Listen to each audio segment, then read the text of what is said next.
Assalamualaikum warahmatullahi wabarakatuh. Hai, selamat pagi anak-anak semuanya. Kelas 5 SD itu Salsabila 2 Klasman.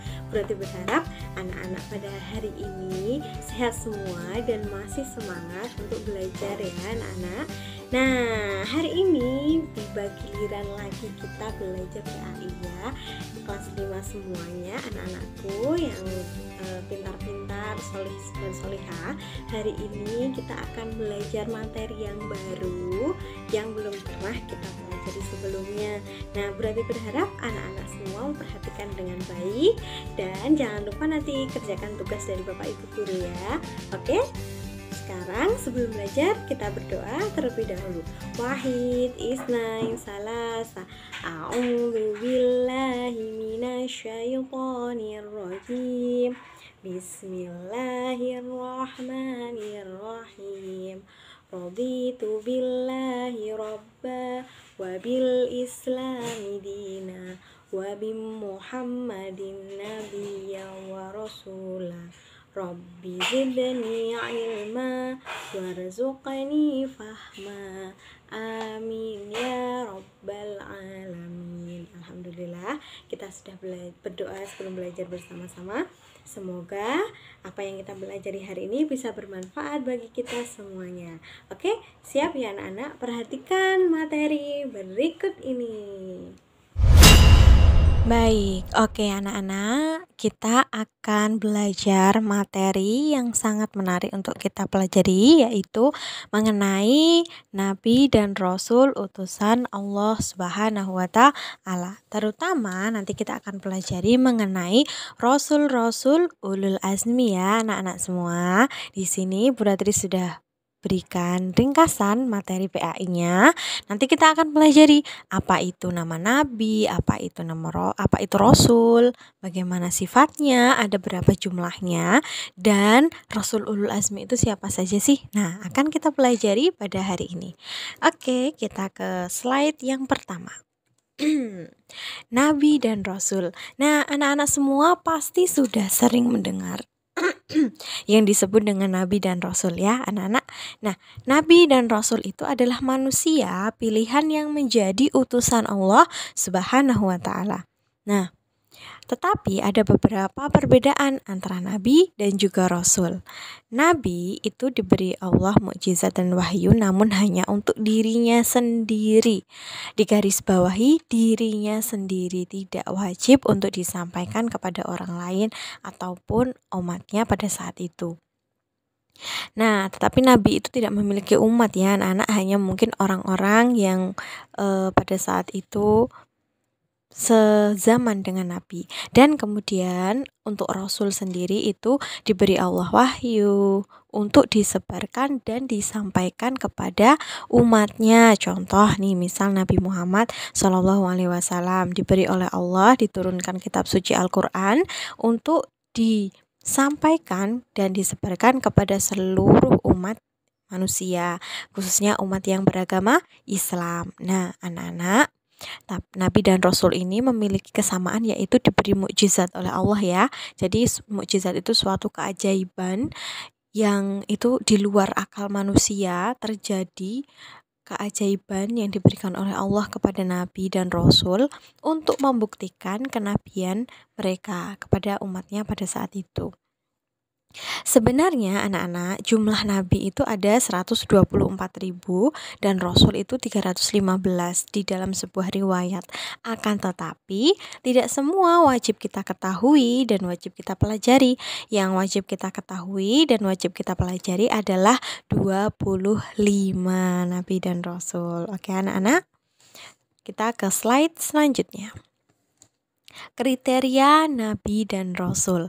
Kenapa Allah memilih laki-laki ini, memilih manusia ini untuk menjadi nabi dan rasul? Kira-kira kenapa? Ya anak-anak, jadi kalau nabi dan rasul itu ya pasti laki-laki ya anak-anak, tidak ada dari golongan perempuan. Kemudian mereka itu memiliki kecerdasan yang sangat tinggi sehingga mampu menyampaikan ajaran tauhid dan menerima wahyu dari Allah Subhanahu wa Ta'ala. Nah, Nabi dan Rasul ini tidak ada melalui pemilihan umum, dipilih oleh nabi ke nabi, turun-temurun, tidak. Nabi dan rasul itu dipilih dan diangkat langsung oleh Allah Subhanahu wa Ta'ala. Nah, nabi dan rasul ini memiliki wahyu dari Allah, petunjuk mengenai apa yang mereka alami pada saat itu. Dan nabi dan rasul ini berasal dari Bani Adam atau golongan manusia, ya anak-anak. Itu tadi apa kriteria nabi dan rasul. Kemudian kita akan mempelajari sifat rasul. Sifat rasul dibagi menjadi 3, wajib, mustahil, dan jaiz. Kalau wajib itu sifat yang harus dan wajib ada pada seorang nabi dan rasul. Kalau sifat mustahil itu sifat yang tidak mungkin ada, ya anak-anak. Dan yang ketiga adalah sifat jaiz, yaitu sifat yang boleh ada dan boleh tidak ada. Contohnya adalah sifat kemanusiaan. Contohnya lapar, mengantuk, sakit, senang, sedih, dan lain sebagainya. Nah, oke, sekarang kita pelajari sifat wajib dan mustahil itu tadi apa saja, ya anak-anak. Di slide selanjutnya berarti akan jelaskan mengenai sifat wajib dan sifat mustahil. Sifat wajibnya yang pertama adalah sidik, yang kedua adalah amanah, yang ketiga adalah tablik, yang keempat adalah fatonah. Nah, sedangkan sifat mustahilnya yang pertama adalah kizib, yang kedua khianat, yang ketiga tablik, dan yang terakhir adalah baladah atau bodoh. Nah, kita akan jelaskan satu persatu. Yang pertama sidik. Sidik itu artinya jujur, ya anak-anak. Jadi setiap nabi dan rasul itu pasti jujur. Dan tidak mungkin, nah sifat mustahilnya nih adalah kizib, kebalikannya. Kizib itu artinya bohong, tidak mungkin rasul dan nabi itu berbohong, ya. Kemudian yang kedua adalah amanah. Amanah artinya dapat dipercaya. Setiap nabi dan rasul itu selalu menyampaikan amanah dengan baik, ya, dapat dipercaya. Lawannya adalah berkhianat. Tidak mungkin nabi dan rasul itu berkhianat atau mengingkari janji. Yang ketiga adalah tablik, artinya menyampaikan wahyu. Nah, tablik ini lawannya kitman atau menyembunyikan. Tidak mungkin rasul itu menyembunyikan apa yang dia dapat dan tidak memiliki keinginan untuk menyampaikan, menyebarkan, itu tidak mungkin, ya. Kemudian yang keempat adalah fatonah. Fatonah artinya cerdas. Rasul pasti cerdas, dan lawannya adalah baladah atau bodoh. Jadi tidak mungkin rasul itu bodoh, ya anak-anak. Itu tadi mengenai sifat wajib dan juga sifat mustahil rasul. Nah, di sini di dalam Al-Qur'an disebutkan dan Allah Subhanahu wa Ta'ala memilih beberapa rasul untuk disebut dengan rasul ulul azmi. Apa itu rasul ulul azmi? Rasul ulul azmi adalah golongan rasul yang memiliki tekad dan keteguhan yang luar biasa di dalam berdakwah, menyampaikan ajaran yang benar pada saat itu. Rasul ulul azmi ini ada 5, ya anak-anak, berarti disingkat menjadi mim. N yang pertama adalah Nabi Nuh alaihissalam. I yang kedua adalah Ibrahim alaihissalam. M yang ketiga adalah Musa alaihissalam. I yang keempat adalah Isa alaihissalam. Dan M yang terakhir adalah Nabi Muhammad sallallahu alaihi wasallam. Nah, kita akan pelajari kisahnya satu persatu, ya anak-anak. Kisah tentang rasul-rasul ulul azmi ini. Nah, kemudian anak-anak kita akan pelajari satu persatu sedikit kisah tentang Rasul Ulul Azmi. Nah, yang pertama kita mulai dari Nabi Nuh alaihi salam. Nabi Nuh alaihi salam berdakwah selama 950 tahun, ya anak-anak. Waktu yang tidak sebentar, luar biasa sekali. Bagaimana perjuangan Nabi Nuh untuk mendakwahkan Islam atau ajaran yang benar, ya, kepada umatnya. Meskipun banyak sekali tantangan, banyak sekali yang menentang, banyak sekali cobaan dan ujian, bahkan anak-anak semua, istri dan juga anak dari Nabi Nuh alaihissalam ini, mereka tidak mau kembali ke jalan yang benar. Nabi Nuh alaihissalam mendapatkan wahyu dari Allah untuk membuat sebuah kapal. Untuk apa? untuk supaya semua orang-orang yang beriman pada saat itu, pengikut-pengikutnya, untuk menaiki kapal tersebut agar terhindar dari azab Allah yang akan diturunkan kepada orang-orang yang yang tidak mau kembali ke jalan Allah pada saat itu. Akhirnya setelah semua orang-orang kaumnya yang beriman masuk ke dalam kapal itu, kemudian Nabi Nuh juga, Allah menurunkan azab yang sangat luar biasa sehingga semua orang-orang yang tidak mau kembali ke jalan yang benar binasa karena mendapat azab dari Allah Subhanahu wa Ta'ala. Kemudian yang kedua, kita akan belajar tentang Nabi Ibrahim alaihissalam. Anak-anak, Nabi Ibrahim alaihissalam ini lahir di sebuah kota bernama Paddan Aram, di sebuah kerajaan yang bernama Babylon. Nah, ayahnya Nabi Ibrahim ini adalah seorang pembuat patung sesembahan kaum kafir. Ya jelas saja karena membuat patungnya, tentu ayah dari Nabi Ibrahim ini juga kafir atau tidak menyembah kepada Allah, tidak menerima ajaran Nabi Ibrahim. Dan Nabi Ibrahim hidup pada masa sebuah kerajaan yang memiliki raja bernama Namrud bin Kan'an yang merupakan suatu pemimpin yang zolim, musyrik dan juga kafir, kejam, jahat pokoknya ya anak-anak. Nah, kemudian Nabi Ibrahim ini menghancurkan semua patung-patung yang dimiliki oleh Raja Namrud yang disembah oleh rakyatnya. Kemudian Raja Namrud marah dan meminta pesuruhnya untuk menangkap Nabi Ibrahim dan membakarnya hidup-hidup. Tetapi apa yang terjadi anak-anak? Atas izin Allah Subhanahu wa Ta'ala, api yang membakar Nabi Ibrahim alaihissalam ini menjadi dingin dan juga sejuk. Akhirnya Nabi Ibrahim diselamatkan oleh Allah ya anak-anak. Itu suatu kejadian yang luar biasa sehingga banyak umatnya yang kembali ke jalan Allah meskipun ada juga yang tidak menerima. Kemudian yang ketiga adalah kisah Nabi Musa alaihissalam. Anak-anak, Nabi Musa alaihissalam ini keturunan Bani Israel ya anak-anak. Dan Nabi Musa lahir di sebuah negeri yang dipimpin oleh seorang raja yang sangat kejam bernama Raja Fir'aun. Raja Fir'aun memerintahkan semua bayi laki-laki untuk dibunuh pada saat itu. Kenapa? Karena Raja Fir'aun bermimpi ada seorang anak laki-laki yang tumbuh besar, dewasa, dan kuat yang bisa mengalahkan dirinya dan menjatuhkan kekuasaannya.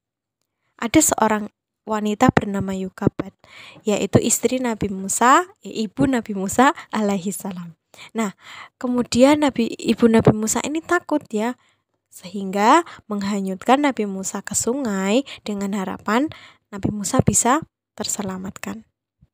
Akhirnya Nabi Musa alaihissalam ditemu oleh seorang istri Raja Fir'aun. Istri Raja Fir'aun tersebut meminta Raja Fir'aun untuk memelihara anak tersebut adalah Nabi Musa. Kemudian akhirnya Nabi Musa tumbuh dewasa dan juga menentang Raja Fir'aun. Nah, pada saat itu anak-anak Nabi Musa mendapatkan wahyu dari Allah ya, yaitu kitab Taurat. Ingat-ingat ya anak-anak. Nabi Musa mendapatkan kitab wahyu tersebut di bukit yang bernama Bukit Sinai. Anak-anak semua, pada saat itu umatnya yang bernama Samiri itu menyembah berhala dan tidak menghiraukan dakwah Nabi Musa. Akhirnya Allah menurunkan azab kepada umat yang tidak mau kembali ke jalan yang benar pada saat itu. Orang-orang yang ingin menghancurkan Nabi Musa atau membunuh Nabi Musa mengejar Nabi Musa beserta pengikut-pengikutnya, orang-orang yang beriman. Sampai suatu ketika sampai di sebuah laut yang bernama Laut Merah dan Nabi Musa membelah laut tersebut. Kemudian Nabi Musa dan para pengikutnya melewati laut tersebut. Giliran tiba para pengikut yang ingin membunuh Nabi Musa melewatinya. Kemudian Nabi Musa mengembalikan belahan Laut Merah tersebut ke wujud semula, sehingga semua orang-orang menjadi tenggelam dan musnah seketika tenggelam di Laut Merah itu. Begitu ya anak-anak, itu tadi kisah tentang Nabi Musa alaihi salam. Oke, dan yang selanjutnya adalah kisah tentang Nabi Isa alaihi salam. Nabi Isa alaihi salam adalah putra dari Maryam binti Imran ya anak-anak. Nabi Isa alaihi salam ini lahir tanpa perantara seorang ayah. Jadi Nabi kedua setelah Nabi Adam alaihi salam yang lahir tanpa seorang ayah. Kenapa? Karena Allah langsung meniupkan ruh ke perut Maryam. Sehingga keajaiban ini menimbulkan banyak fitnah yang muncul pada saat itu. Karena Nabi Isa alaihissalam tidak memiliki seorang ayah. Nah, padahal Maryam sendiri ibu Nabi Isa alaihissalam adalah seorang wanita yang taat, solihah ya, tidak mungkin melakukan suatu perbuatan yang tidak baik. Tapi Allah menurunkan suatu keajaiban dan mukjizat kepada Nabi Isa, yaitu begitu Nabi Isa lahir, Nabi Isa bisa berbicara dan menjelaskan tentang kelahirannya yang merupakan mukjizat dari Allah Subhanahu wa taala. Anak-anak, Nabi Isa juga berdakwah dengan sabar dan tabah meskipun dicaci, dibenci, diusir, banyak sekali tantangan saat berdakwah, namun Nabi Isa alaihi salam selalu bersabar dan mendakwahkan umatnya untuk kembali ke jalan yang benar. Sehingga suatu ketika Allah menyelamatkannya ketika pasukan Romawi hendak pergi untuk membunuhnya. Itu tadi sedikit kisah tentang Nabi Isa alaihi salam. Selanjutnya kita akan belajar Rasul Ulul Azmi yang terakhir, yaitu Nabi Muhammad Shallallahu alaihi wasallam. Anak-anak, seperti yang kita ketahui, Nabi Muhammad Shallallahu alaihi wasallam lahir di kota Mekah pada tanggal 12 Rabiul Awal 571 Masehi. Ibunya bernama Siti Aminah, ayahnya bernama Abdullah, kakeknya bernama Abdul Muthalib. Nabi Muhammad anak-anak berasal dari suku Quraisy ya, anak-anak bukan Quraisy ya, tapi Quraisy. Berarti salah ketik ya, nanti dibenarkan. Nah, kemudian Nabi Muhammad ini memiliki terkenal dengan sifatnya yang jujur. Dari kecil itu Nabi Muhammad sudah berperilaku jujur. Maka Nabi Muhammad dikenal dan memiliki gelar Al-Amin. Nabi Muhammad juga seorang pribadi yang tabah, bekerja keras dan juga bertanggung jawab ya anak-anak. Pada saat itu Nabi Muhammad berada di sebuah kondisi masyarakat yang pada masa jahiliyah atau masa kebodohan, kerusakan akidah, moral, banyak yang menyekutukan Allah, dan yang lebih mengerikan lagi adalah pada saat itu semua anak perempuan harus dibunuh. Nah, Nabi Muhammad merasa itu semua adalah salah.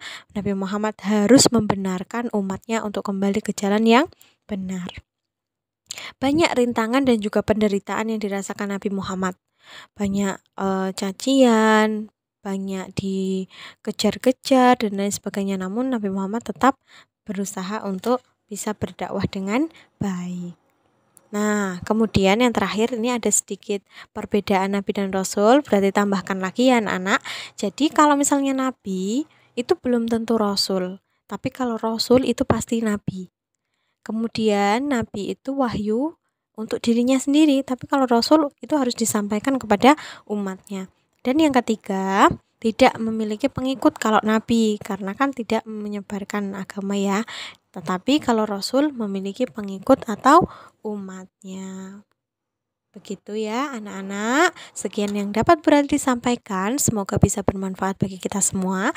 Apabila ada yang kurang paham, anak-anak bisa bertanya kepada Bu Ratri, kepada Pak Saif ya, ataupun juga kepada Bu Eri mengenai materi yang belum kalian pahami.